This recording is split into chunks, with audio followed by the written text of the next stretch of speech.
Hello buyers, James Ferguson here from Supplibase.com. This is part of the Supplibase vlog series.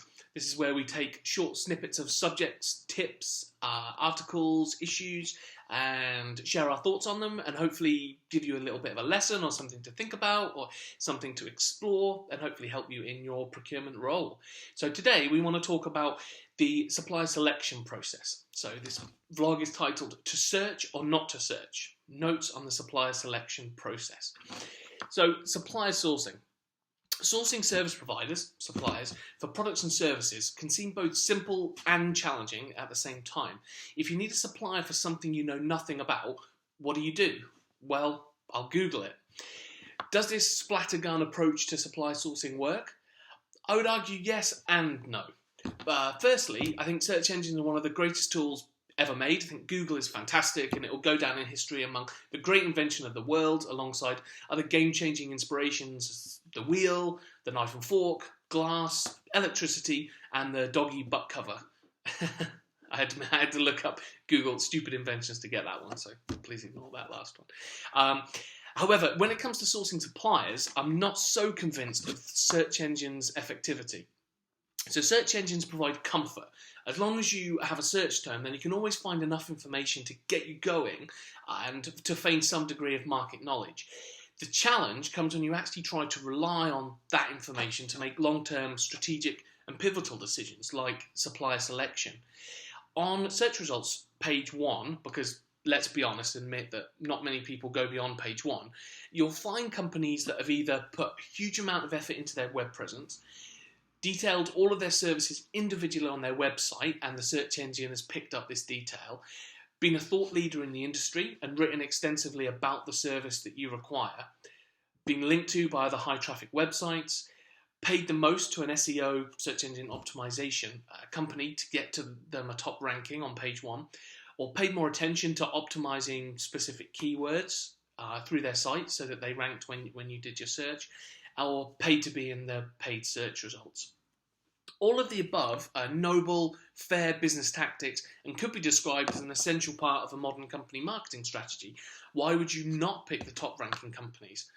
Well, the part that's missing in all of the above efforts, all of the mentioned efforts, is actually being good at delivering the service that you require and having the correct expertise, which, to be honest, is the most important part of when you're selecting a supplier. You need them to be great at what they do. Being great at marketing is good because it shows that they are proud of their business and want to expand their business, but it doesn't actually show that they're great at the particular service that you need. In my experience, companies that have the best marketing don't necessarily carry the same level of quality through to the actual provision of service. Why is that? Well, it's pure economics, really. If more money is ploughed into marketing, then there's less money left over to apply the same level of customer service and product development. So sometimes the supplier that spends less money on marketing is actually going to be better in delivering the service you need because they've sunk more resources into their customer service and product development than they have into their marketing. Secret sauce. So the way to cut through this: go deeper into the market and vendor selection process. The best suppliers are often the little gems that fail to deliver the best marketing because they're focused on delivering the best and most innovative product. By product, I mean deliverable, whether this is a product or service. Search engines cannot check references, complete service quality checks, practice supplier management, or conduct due diligence. They are excellent, but they are based on set algorithms, and there is a way of working or playing those algorithms to put you at the top that is not based on actually delivering the best service. Here are some steps you can take to conduct the supplier selection process to make sure that you can find the best suppliers for your organisation. Thoroughly check multiple references, not just the 2 that are offered to you by the company. Go deeper, speak to a number of the different references and get them to give you a long list, and you pick which ones. Ask specific questions that are important to your company, not just generic ones. So make sure that you know the need of your company for this particular service. Make sure that you dig deep into that particular expertise, that particular type of customer service, that particular delivery model. Make sure that you're asking questions that really get to the root of whether this supplier is going to be good for you. Discover the expertise that the company is actually really good at and at delivering. They may be great at just one service stream, but if they suck in the expertise you require, then this isn't helpful. So they might be great at one particular type of service in the realm that you want, but say they're good at search engine optimization, to take this subject, they might be really excellent at Google search, but if you're looking for a search company that's great, an SEO company that's great at Bing search, then this particular supplier might not be the right choice for you. It could be someone, another provider who specializes in Bing, and therefore they're much better. Great at Google, and they suck at Bing. Ask about and research the long-term business strategy of the company. What new markets are they pushing? What new product developments are they pursuing? And which service streams are they pushing into those markets with? So if they're looking at new markets and they're leading with a particular product or service, it shows you what the strategic direction of that company is going to be. And if the service that you're looking for is not part of their core service portfolio, it could be that they're not the right supplier for you. A jack of all trades, master of none. Just because a company is very large and delivers many service streams doesn't mean that they'll deliver everyone with excellence. Check that they actually have experience in the area you require.